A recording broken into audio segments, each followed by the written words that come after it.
Hoje nós vamos falar o tema da nossa pregação, preparando o nosso coração para entrarmos na colheita de Deus. E quem não assistiu a pregação de domingo passado, te encorajo a você buscar lá no YouTube a pregação, que foi a pregação de aniversário da nossa igreja, onde Deus usou a vida do nosso pastor para trazer uma palavra maravilhosa, em que nesse 6º ano em que o aprisco completa agora, em 2020, nós estamos entrando num tempo de colheita do Senhor. E que essa colheita se estenderia até o 9º ano, onde ele prometeu para nós que no 9º ano ele vai entregar uma outra palavra que o Senhor tem colocado no seu coração. Então vamos aguardar aí os próximos 3 anos, mas sem dúvida nós já entramos num tempo de colheita. E é interessante porque você, ao olhar ao redor, as condições são completamente desfavoráveis, humanamente falando, a essa colheita tão abundante que Deus nos chama nesse tempo. Mas é justamente aí que nós vamos ver, à luz da palavra, como que nós precisamos nos posicionar para que isso de fato aconteça, para que nós possamos viver as grandezas dos sonhos de Deus. E eu acredito, eu creio de todo o meu coração, de que o Senhor está reservando para nós grandes coisas para fazer em nossas vidas e através de nossas vidas. E para isso, nós precisamos então nos posicionar para que aconteça essas coisas, essas promessas, essas grandezas de Deus. E eu quero começar a ler com vocês Salmo 84, versículos 5 e 6. Só lembrando que a minha tradução pode ser um pouco diferente da sua e diferente da tela. Na tela nós usamos aqui na igreja a tradução da NVI, Nova Versão Internacional, e a minha Bíblia, ela é a revista corrigida e atualizada, isso mesmo. E revista e atualizada, perdão. Então ela é um pouquinho diferente, mas o sentido é o mesmo. Então vamos lá. Salmo 84, versículos 5 e 6. Bem-aventurado o homem cuja força está em ti, em cujo coração se encontram os caminhos aplanados, o qual passando pelo vale árido, faz dele um manancial, de bênçãos o cobre a primeira chuva. Olha que interessante, o Senhor dizendo que bem-aventurado o homem cuja força não está em si mesmo, cuja força está no próprio Deus. Porque quando ele passar por um vale árido, por um deserto, um momento de dificuldade, ele, através dessa força que está em Deus e não nele mesmo, ele vai fazer daquele deserto um manancial, ou seja, uma abundância, a colheita. E é interessante porque você vê que Deus, ele muitas vezes, ele não nos livra e não nos tira do vale árido das nossas vidas, das situações delicadas da nossa vida que representa o vale árido, o deserto, digamos assim. Muitas vezes ele não nos livra e não nos poupa do deserto, mas ele nos capacita no meio do deserto para que o seu poder seja estabelecido, para que todos vejam a sua glória e possam ver o manancial de vidas, o manancial, a abundância no meio daquele deserto e o nome dele ser glorificado. E se nós olharmos as Escrituras, nós sempre vamos nos deparar com um Deus que ele é especialista em chamar pessoas. É isso mesmo. Ele chama pessoas no meio de um caos. Sempre quando o caos estava estabelecido na terra, na humanidade, o Senhor sempre chama pessoas que andam no seu espírito, na força do seu espírito, para fazer diferença, para trazer manancial e para impactar a terra. E é interessante porque muitos exemplos nós temos biblicamente. Vou dar alguns exemplos para vocês, que vai ficar mais claro.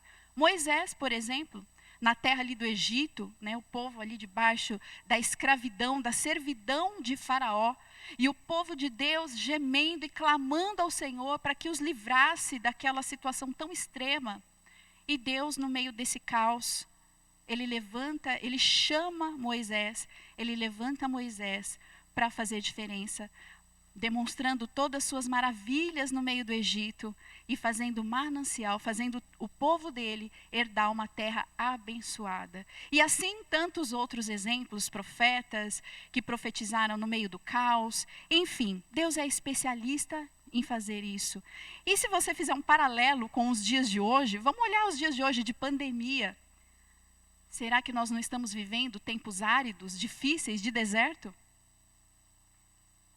Certamente estamos.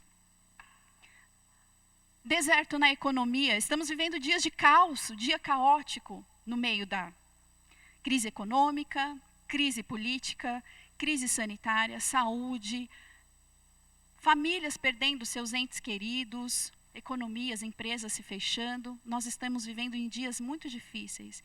E é nesses dias em que Deus chama o aprisco. Assim, não é exclusividade do aprisco, amém? Mas Deus certamente está chamando o aprisco para fazer diferença, para transformar esse vale árido em manancial. E é por isso que nós precisamos nos posicionar. E para poder a gente contextualizar tudo isso, eu separei lá no livro de Ezequiel, capítulo 37, nós vamos ler do versículo 1 ao versículo 14, um texto muito interessante, onde Deus chama o profeta Ezequiel justamente nesse cenário. Um cenário que o povo de Deus, o povo de Israel, estava vivendo um contexto caótico espiritualmente, se dispersando, corrompidos, enfim, estavam vivendo aquém daquilo que era o plano perfeito de Deus para a vida deles, e Deus, através de uma visão, Deus dá uma visão para Ezequiel, e através dessa visão, o Senhor mostra tudo aquilo que Deus tinha para realizar, seus propósitos, os seus planos para aquela nação. Vamos acompanhar a leitura? Ezequiel 37, a partir do versículo 1. Veio sobre mim a mão do Senhor, e ele me levou pelo Espírito do Senhor e me deixou no meio de um vale que estava cheio de ossos, e me fez andar ao redor deles. Eram muito numerosos na superfície do vale e estavam sequíssimos. Então me perguntou: Filho do homem, acaso poderão reviver estes ossos? E eu respondi: Senhor Deus, tu o sabes. Disse-me ele: Profetiza a estes ossos e dize-lhes: Ossos secos, ouve a palavra do Senhor. Assim diz o Senhor Deus a estes ossos: Eis que farei entrar o Espírito em vós e vivereis. Porei tendões sobre vós, farei crescer carne sobre vós estenderei pele, e porei em vós o Espírito e vivereis, e sabereis que eu sou o Senhor. Então profetizei segundo me for ordenado. Enquanto eu profetizava, houve um ruído, um barulho de ossos que batiam contra ossos, e se ajuntavam cada osso ao seu osso. Olhei, e eis que havia tendões sobre eles, e cresceram as carnes, e se estendeu a pele sobre eles, mas não havia neles o Espírito. Versículo 9. Então ele me disse: Profetiza ao Espírito. Profetiza, ó Filho do homem, e dize-lhe: Assim diz o Senhor: Vem dos quatro ventos, ó Espírito, e assopra sobre estes mortos, para que vivam. Versículo 10. Eu profetizei como ele me ordenara. E o Espírito entrou neles, e viveram, e se puseram em pé um exército sobremodo numeroso. Então me disse: Filho do homem, estes ossos são toda a casa de Israel. Eis que dizem: os nossos ossos se secaram, e pereceu a nossa esperança. Estamos de todo exterminados. Versículo 12. Portanto, profetiza e dize-lhes: Assim diz o Senhor Deus: Eis que abrirei a vossa sepultura, e vos farei sair dela, ó povo meu, e vos trarei a terra de Israel. Sabereis que eu sou o Senhor, quando eu abrir a vossa sepultura e vos fizer sair dela, ó povo meu. Porei em vós o meu espírito, e vivereis, e vos estabelecerei na vossa própria terra. Então sabereis que eu, o Senhor, disse isso, o fiz, diz o Senhor. Amém? Olha que interessante, Deus chamou Ezequiel nesse momento caótico, e numa visão de um vale de ossos secos, os ossos estavam sequíssimos e eram numerosos. Deus mostrou para Ezequiel que aquele vale de ossos secos representava o povo dele, o povo de Israel, que estava morto espiritualmente, morto nos seus delitos, nos seus pecados, nos seus sonhos e projetos.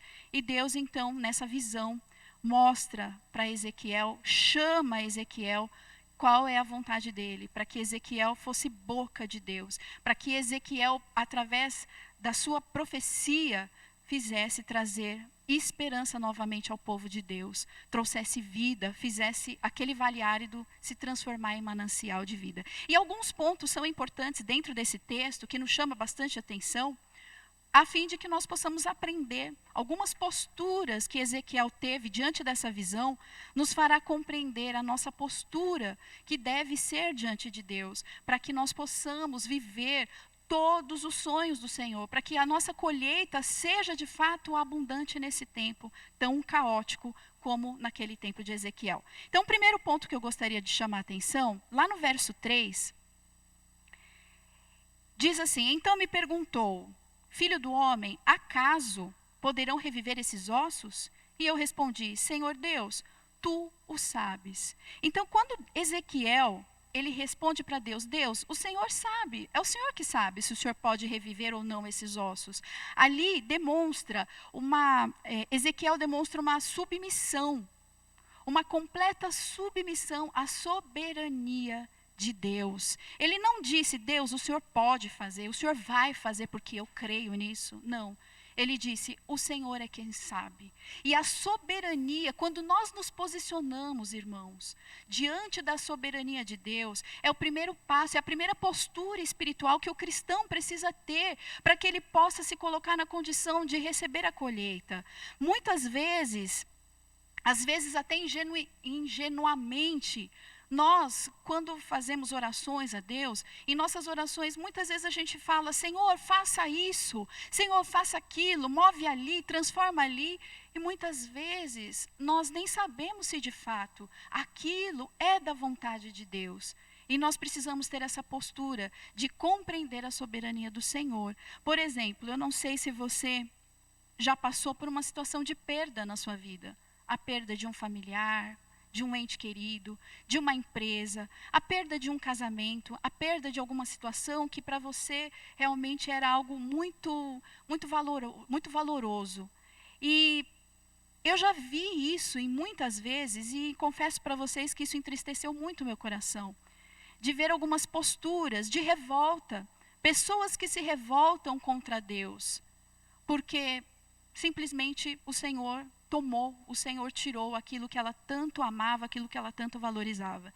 E nós precisamos ter muito cuidado, queridos, porque nosso Deus é um Deus de amor, é um Deus de maravilhas, é um Deus de misericórdia. Ele só tem amor para nos dar, Ele só tem compaixão para nos entregar. O caráter dele é um caráter amoroso. Só que os nossos pensamentos não são os pensamentos de Deus. Nós somos seres humanos, nós somos limitados. A nossa compreensão, ela enxerga até um ponto. E Deus, Ele é soberano. Ele enxerga as nossas situações dentro de um contexto da humanidade.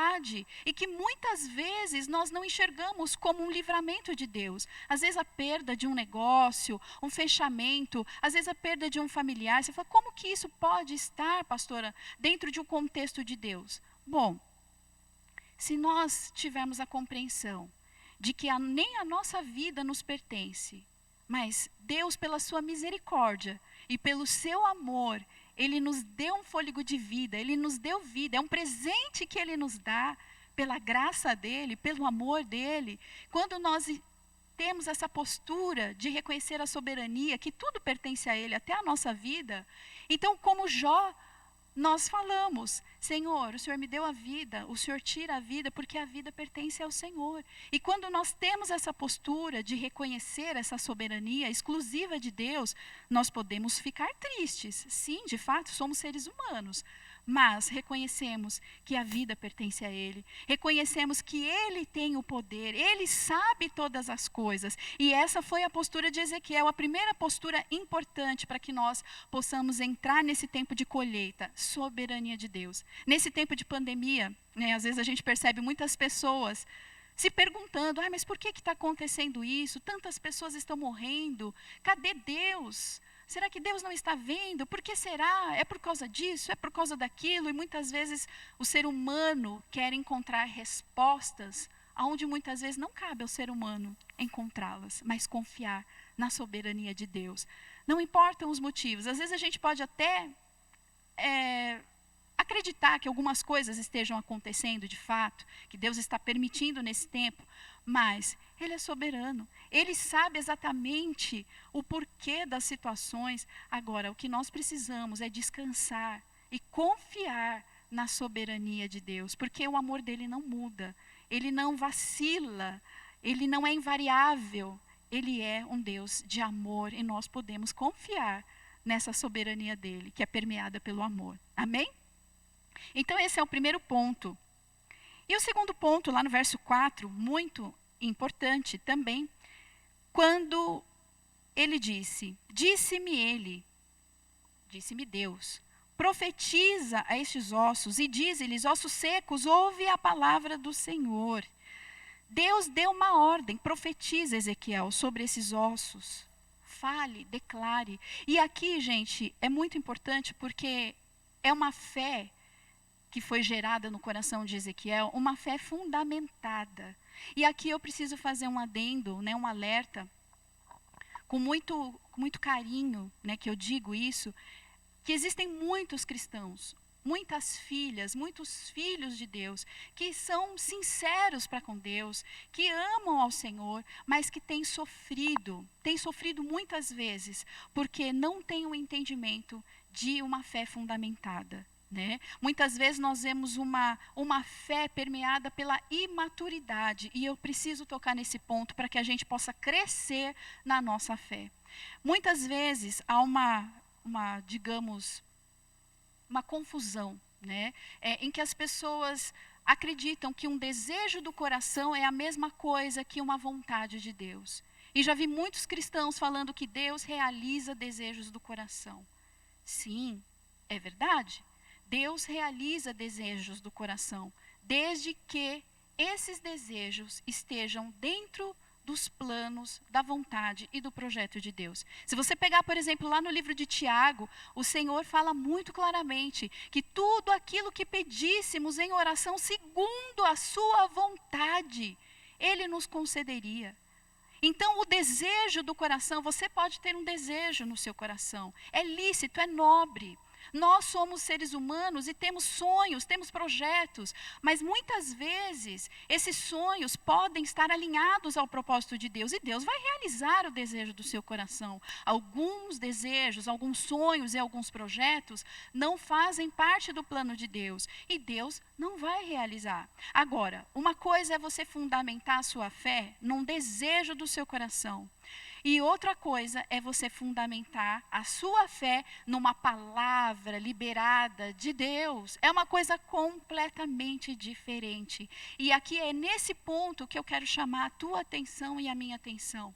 Nós precisamos, queridos, buscar a vontade plena de Deus para as nossas famílias, para o nosso comércio. O que nesse tempo de pandemia, o que Deus tem para a sua família? O que Deus tem para a sua vida financeira, para o seu ministério? Como que Deus quer te usar nesse tempo de isolamento social? Então nós precisamos ter palavras de Deus. Nós precisamos ter respaldo e não colocar a nossa fé em desejos. E se você me perguntar, pastora, mas a palavra de Deus não diz lá no livro de Hebreus que a fé é o firme fundamento das coisas que se esperam, que não se veem, mas se esperam?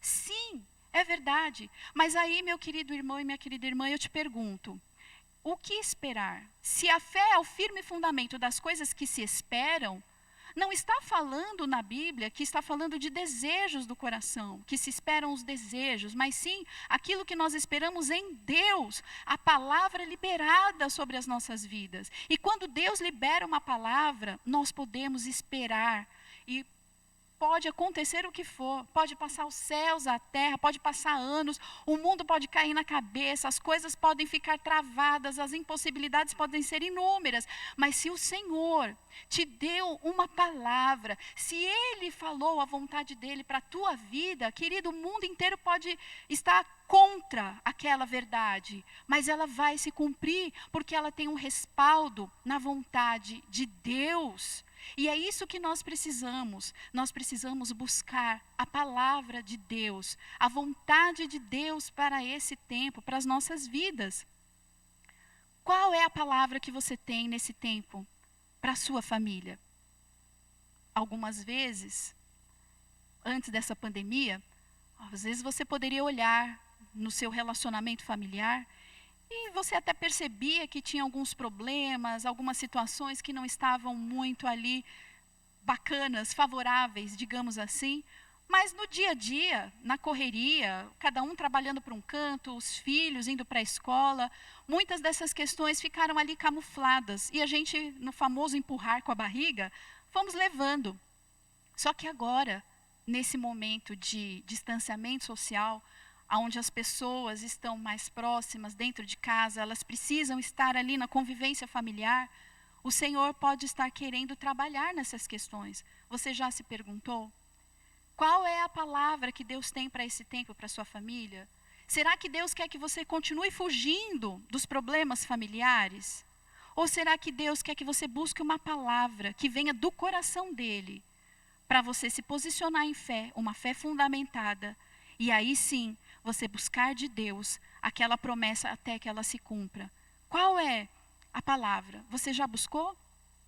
Será que Deus não está querendo usar a tua vida nesse tempo para orar pelos políticos? Pelo governo? Será que Deus não quer te trazer uma palavra dEle, do coração dEle, para que você ore de uma maneira ousada, de uma maneira convicta de que aquilo vai acontecer? Porque Deus colocou no teu coração essa palavra. Como que você tem se posicionado? Você tem orado ou você tem criticado os políticos, o governo? Ou será que a tua oração tem sido: Senhor, arranca tudo, derruba tudo e faz de novo? Será que essa tem sido a sua oração? Derruba, destrói tudo e faz de novo?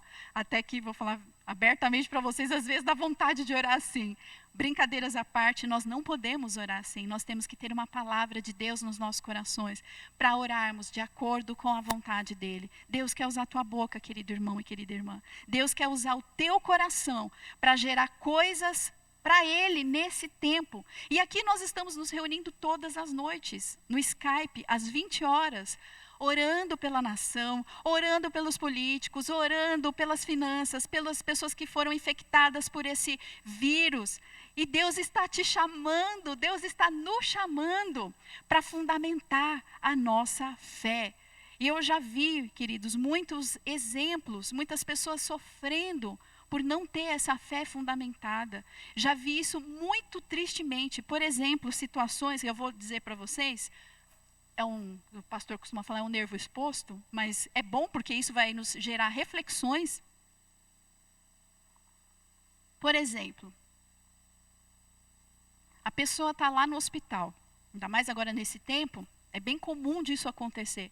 A pessoa está ali na UTI, entre a vida e a morte, e você, encarregado de ir lá e fazer uma oração por aquela pessoa, né? Orar, trazer uma palavra de conforto para a família. Qual vai ser a sua postura? Você vai querendo gerar fé no coração daquela pessoa? Você vai dizer para ela que ela vai ser curada? Que ela vai sair daquela situação? Porque esse é o desejo do seu coração, o desejo do coração daquela família. Aquela família anseia por ouvir essa palavra. E aí você vai e você libera essa palavra. Só que aí aquela pessoa morre. Como já vi isso acontecendo muitas vezes. O que você vai dizer para aquela família? Você vai dizer para aquela família que eles não tiveram fé suficiente, por isso aquela pessoa morreu? Aquilo gera uma dor tão grande no coração das pessoas. A menos que Deus te fale, a menos que Deus te dê uma palavra, como isso aconteceu uma vez comigo e o pastor Rogério. Nós fomos fazer uma visita numa pessoa que, numa casa, a pessoa estava acamada. Muitos pastores tinham ido lá, e por anos aquela pessoa acamada, por muitos anos, vários pastores foram e declararam que aquela pessoa seria curada, que ela se levantaria. Aquilo gerou uma esperança, uma fé no coração daquela esposa, porque ela ansiava por ver o seu marido em pé novamente, e todo mundo dizia que ele ia ser curado. E nós somos na contramão. Olha que situação, porque Deus falou para o meu marido. Deus mostrou para o meu marido que a vontade de Deus era recolhê-lo. Só que Deus queria levá-lo não de qualquer jeito. Deus queria curá-lo? Sim, Deus sempre quer curar. Mas às vezes a cura ela é da alma, é do espírito e não a cura física. E foi exatamente o que aconteceu. Naquele momento Deus falou ao coração do meu marido que era para fazer o apelo de salvação para aquele homem, para que aquele homem aceitasse a Jesus como seu Senhor, porque Deus queria levá-lo. E nós preparamos o coração daquela mulher. Ela, logicamente, não gostou. Ela ficou bem brava com a gente. Ela ficou bem chateada com a gente. Mas aquele homem aceitou a Jesus. Ele mal podia falar. Aliás, ele não falava. Ele mexia com os olhos. E, passado alguns dias, o Senhor o levou. Então, o que eu quero dizer é que a nossa fé, quando ela é fundamentada na palavra, a nossa postura ela é um pouco diferente. Nós não podemos negligenciar o poder de Deus de cura. Nós podemos até sim dizer para as pessoas, eu creio que Deus pode te curar. Por quê? Porque é verdade. Nós cremos e Deus tem o poder para curar. Ele tem o poder para libertar. Mas nós não podemos esquecer da soberania de Deus. Não podemos nos esquecer de levar as pessoas a acreditarem que, independente de o propósito de Deus ser estabelecido na vida dela, ela ficando na terra ou ela partindo, o Senhor vai curar. Nem que a cura seja da alma, nem que a cura seja do espírito, porque Ele promete na sua palavra que Ele vai nos curar. E nós não podemos ter uma fé imatura, queridos, nós precisamos crescer. Eu não digo que é uma fé errada, eu digo que é uma fé imatura, uma fé que precisamos avançar, que nós precisamos crescer. Então, nesse tempo, você precisa buscar de Deus uma palavra. Pastor, e como que eu faço para distinguir se algo que está no meu coração é um desejo, se trata de um desejo apenas, ou se trata de uma palavra liberada por Deus? Queridos, o único segredo que tem para que nós possamos discernir se de fato é desejo ou é uma palavra, é nos relacionando com Jesus. É tendo uma vida de intimidade, de comunhão. Porque se eu não me relaciono com Deus, como que eu vou saber o que está no coração dele? Como eu vou estar sensível quando ele falar para mim algo que vem do coração dele e não do meu coração?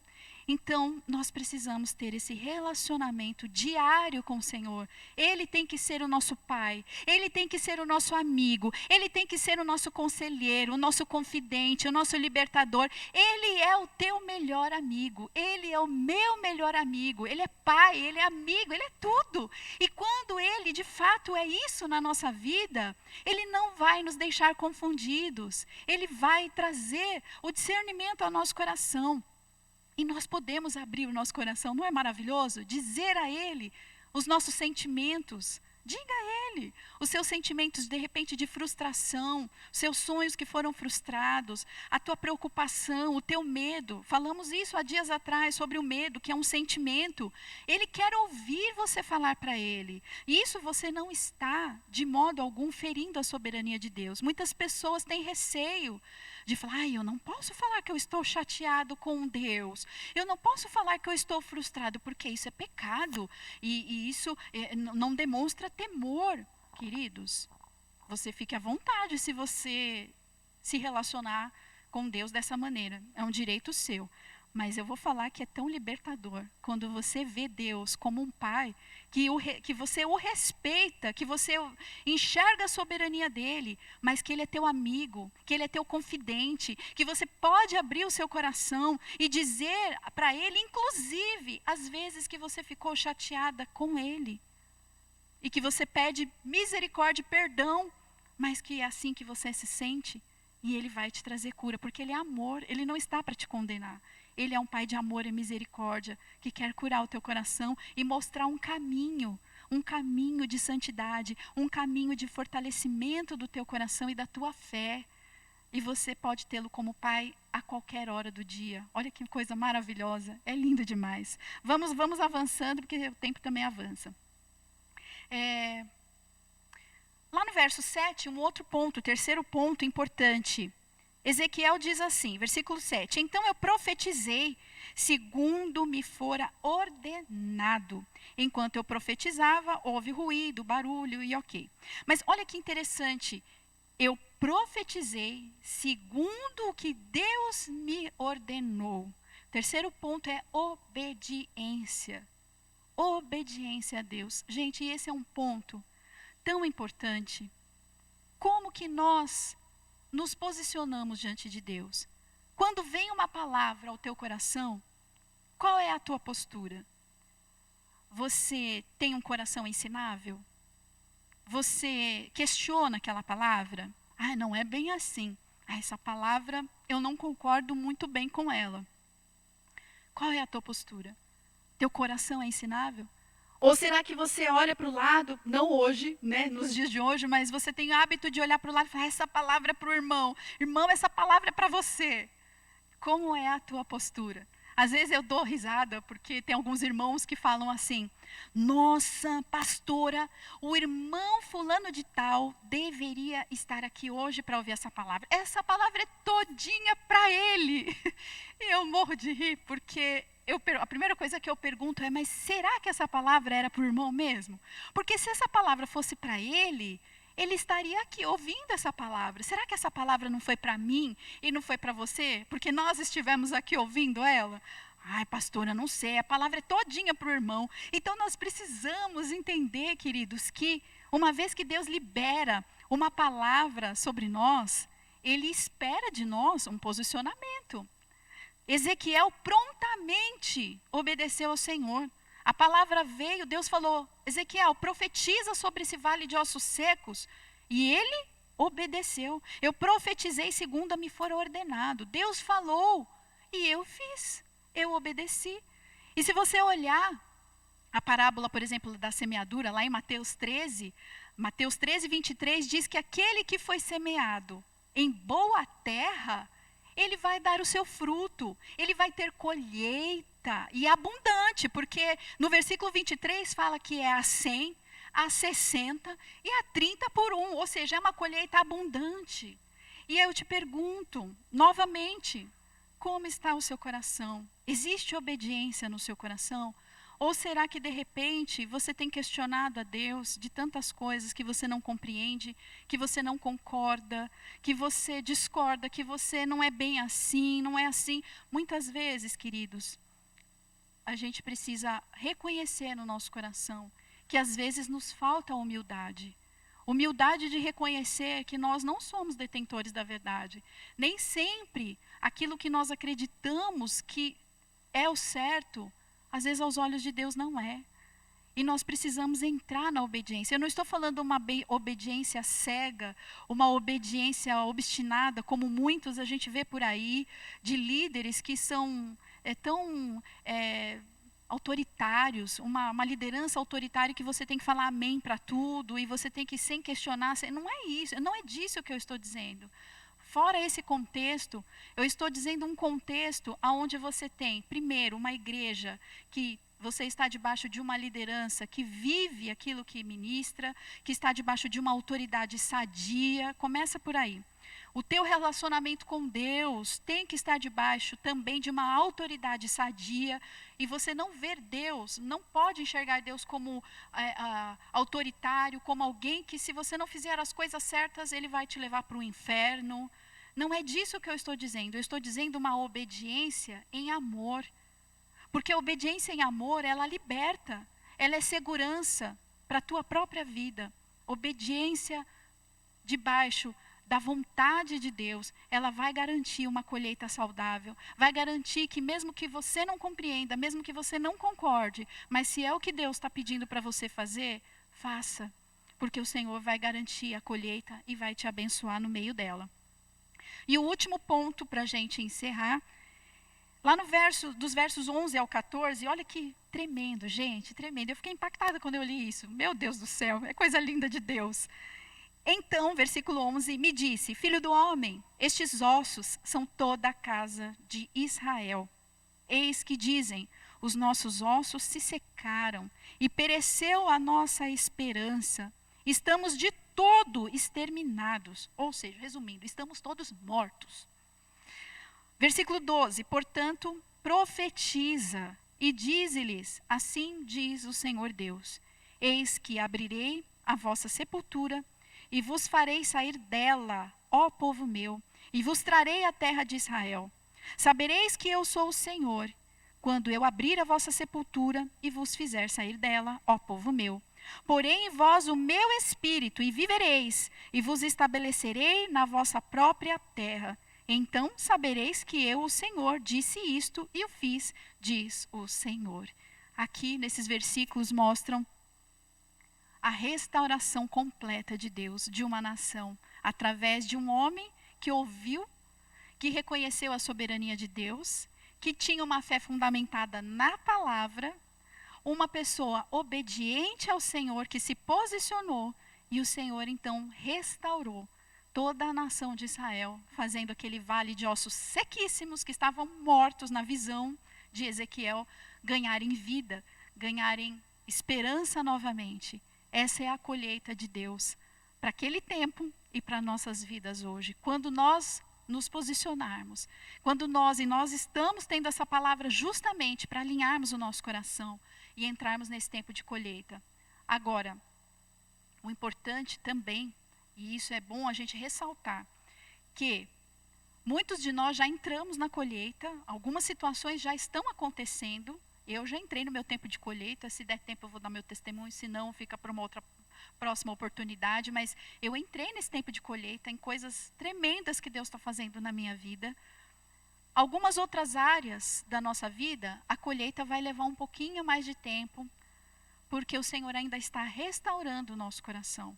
O Senhor ainda está trabalhando, mas se Ele te deu uma palavra, queridos, fiquem firmes nessa palavra. Você precisa ter essa palavra no teu coração, sobre a tua família, sobre a tua empresa, os teus negócios, o que Ele tem nessas áreas da tua vida, nesse tempo de pandemia, como Ele quer te usar. Então você precisa ter essa palavra. E uma vez que essa palavra vier ao teu coração, essas direções, essas estratégias de Deus, fique firme, porque Deus está agindo. Ainda que você não veja a plenitude, a obra de Deus completamente restaurada, mas se você observar ao teu lado, ao teu redor, você vai ver sinais de Deus, que Deus está agindo sim, que Deus está fazendo sim. Você vê que, se você ler todo esse texto, aqueles ossos não se levantaram do nada na visão.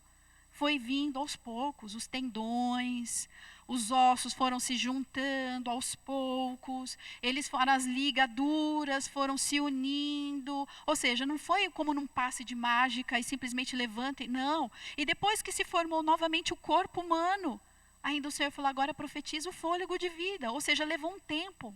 Houve um tempo, um processo para que aquela colheita pudesse vir.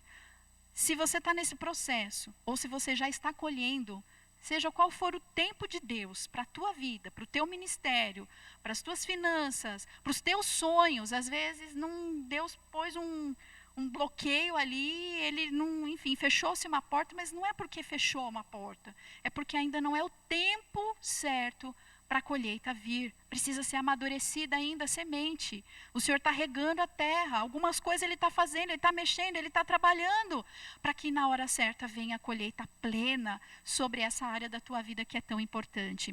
E aqui eu já estou encerrando, mas antes de encerrar, eu gostaria de contar um testemunho. Eu não vou conseguir contar ele em detalhes, porque ele é grande, talvez eu precise de uma pregação inteira. Os pastores até deram risada, o pessoal zoa muito comigo aqui, viu, gente? Eu sou alvo de muita chacota aqui, preciso abrir meu coração. Estou brincando, mas porque eu sou muito prolixa, né? Vocês já perceberam. Então, às vezes eu vou contar uma coisa, eu conto nos mínimos detalhes, né? Para ter certeza que nada se perdeu. Então, eu vou deixar para uma outra oportunidade os detalhes do testemunho, mas eu preciso contar para vocês pelo menos o geral do testemunho, porque tem tudo a ver com essa palavra, e é para gerar fé no teu coração de que de fato nós entramos num tempo de colheita, e eu recebi a minha colheita no dia do aniversário da igreja, no domingo passado. Foi no dia, eu falei, meu Deus do céu, foi instantâneo, aniversário da igreja, eu entrei numa colheita. Bom, eu vou contar rapidamente. Tinha uma área da minha vida alguns anos atrás, uma área que, sabe quando você sente que essa área não está resolvida completamente e que você sente como se você tivesse engasgado com aquela situação, né? É uma situação que não, é que nem você comer um alimento que não te fez muito bem, né? Então você não vomita, mas você também não fica bem, fica aquela coisa meio enjoada, né? E tal. E eu estava com essa área na minha vida dessa maneira. E eu tinha um desejo no meu coração. E eu tive o cuidado, há muitos anos atrás, de não colocar a minha fé em cima desse desejo, porque eu sabia que era um desejo humano, um desejo meu. E eu tive o cuidado de, ao longo dos anos, ao longo do tempo, abrir o meu coração com Deus e falar a respeito desse desejo, desse sonho, mas sempre buscando uma palavra para fundamentar a minha fé e não colocar minha fé em desejos, mas sim na palavra. E eu sempre buscando o coração de Deus. Deus, eu quero saber se é da tua vontade, eu quero saber se é da tua vontade esse desejo e tal. Até que 2 anos atrás, mais especificamente, eu tive uma palavra, finalmente, de que era vontade de Deus. E ali se tornou, eu até comentei na época com o pastor, que eu falei, amor, agora não se trata mais de um desejo do coração, e sim da vontade de Deus. Agora se trata de uma palavra, uma promessa de Deus. E eu fiquei em paz e muito feliz, porque eu falei, agora sim eu posso ter fé. Fé por quê? Porque é uma fé fundamentada naquilo que Deus me disse, né? Não foi ninguém que me revelou, nem foi ninguém que especulou, mas foi Deus que falou. E eu guardei aquela palavra, só comentei com o marido a palavra que Deus havia me dado. E aquilo gerou muita fé no meu coração, e aí os próximos meses foram indo, até que de fato aquilo não aconteceu. E quando não aconteceu, eu fiquei com 2 situações complicadas, né, e difíceis e dolorosas. A primeira situação foi que de fato não aconteceu, né, e isso gerou tristeza no coração. Mas o que mais me machucou não foi nem o fato de não ter conseguido aquele sonho. O que mais me machucou e mais feriu o meu coração foi o sentimento de que Deus havia me enganado, né? E talvez você possa soar como uma blasfêmia, como alguém vai se sentir enganado. E eu preciso abrir o meu coração com vocês, porque é verdade, eu não posso mentir diante do altar de Deus. Na minha mente, eu sabia que Deus jamais iria me enganar. A minha mente dizia que Deus me amava e que eu não estava compreendendo. Mas o meu coração dizia, e o meu sentimento era, Senhor, o Senhor me enganou, porque o Senhor me deu uma palavra. Era uma palavra, uma promessa, e aquilo não aconteceu, e eu não entendo por quê. Cura o meu coração. E foram meses, foram alguns anos, sempre que eu orava sobre isso, eu nunca desrespeitei a soberania de Deus, sempre me coloquei compreendendo a vontade de Deus. Deus, eu sei que é o melhor para a minha vida. Isso, por mais que eu não entenda, é o melhor. Porém, eu não consigo compreender o porquê que o Senhor liberou uma palavra, uma promessa, e sendo que era tão simples o Senhor falar para mim que não, e ok, né? Enfim, isso machucou muito, demais, o meu coração, a ponto de eu abrir a Bíblia nos meses seguintes, né? Eu abri a Bíblia, quando não aconteceu a situação, eu abri a Bíblia e eu falava, Deus, quem me garante que essa palavra que o Senhor está trazendo é o Senhor mesmo falando comigo? Eu já não sei mais se o Senhor está falando comigo ou não está falando comigo. Isso abalou um pouco, queridos, eu sou muito sincera a falar, abalou bastante o meu coração, mas eu nunca deixei de falar dos meus sentimentos com Deus, sempre abri o meu coração, não me escondi. E aí um dia, bem recente, isso já é bem recente, eu em casa estava orando sobre esse assunto, e eu falei para Deus o seguinte, falei, Pai, o Senhor não é obrigado a me dar entendimento e explicação de nada, porque eu compreendo a tua soberania. O Senhor não é obrigado, o Senhor não me deve explicação nenhuma.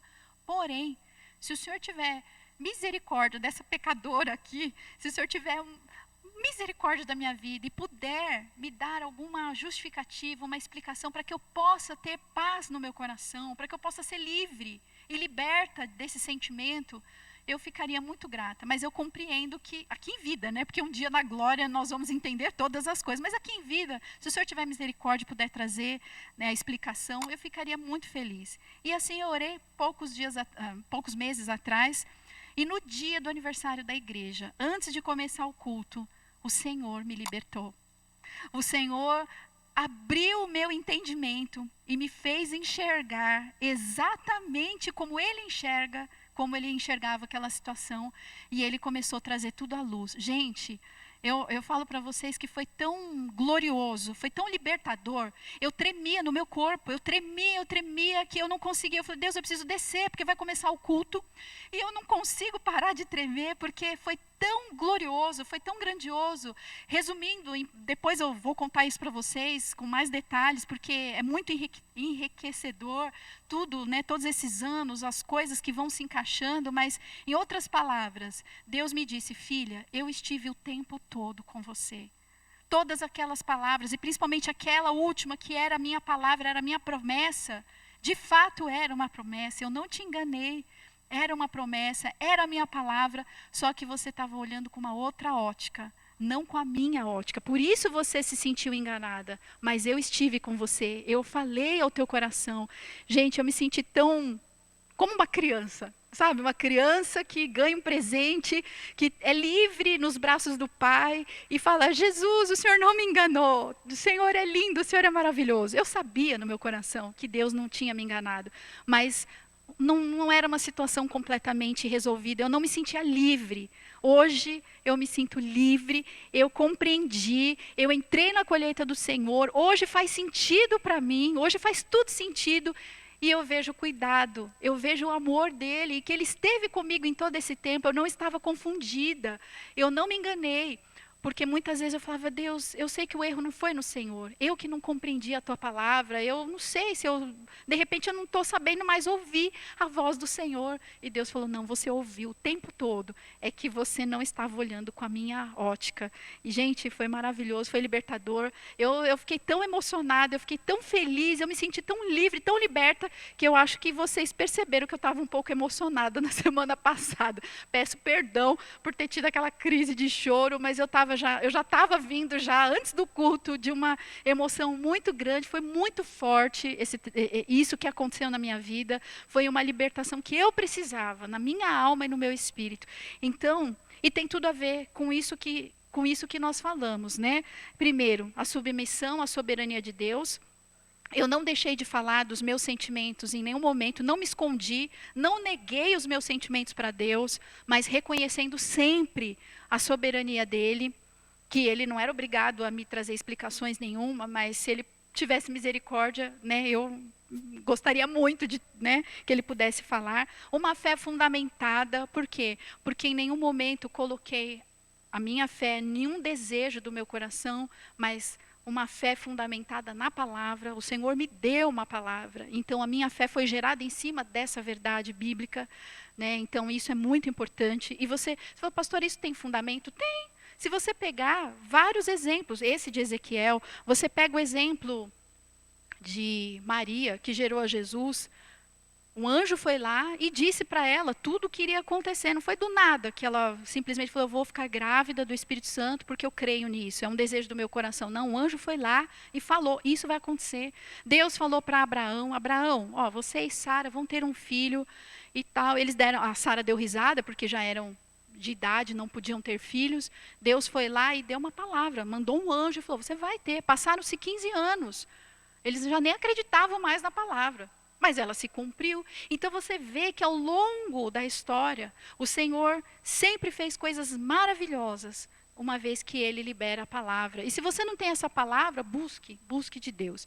E por último, a obediência. Por quê? Porque em nenhum momento eu deixei de servir a Deus, ou deixei de fazer algo para o Senhor, ou me isolei, falei, então já que Deus não me atende, Deus me enganou, Deus me enrolou, eu vou deixar de servi-lo, eu vou deixar de fazer alguma coisa. Não, eu caminhei em obediência, mesmo não compreendendo, mesmo aquela situação engasgada, aquela situação, mas eu continuei crendo que em algum momento Deus ia me libertar, que Deus ia transformar o meu coração, e essa transformação veio no dia do aniversário da igreja. Queridos, é isso, eu já passei bastante do horário, me perdoem, mas resumindo, é tempo de nos posicionarmos, o nosso coração, nos alinharmos aos planos de Deus, porque grandes coisas estão por vir, grandes coisas estão para acontecer. Isso não é jargão evangélico, é palavra promessa de Deus que foi liberada sobre nós.